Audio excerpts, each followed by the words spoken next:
a laundry room that was actually in a garage, and it wasn't part of their livable space.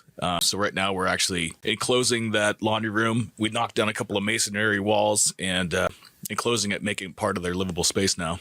You're not having to walk into a hot garage to access That's the right. laundry room anymore. Yeah, no fighting the dust storms to get your laundry. Now Yep. that's something you live with a lot of Arizona homes for years and years and years, and then it gets converted. And you think, how did I do that long?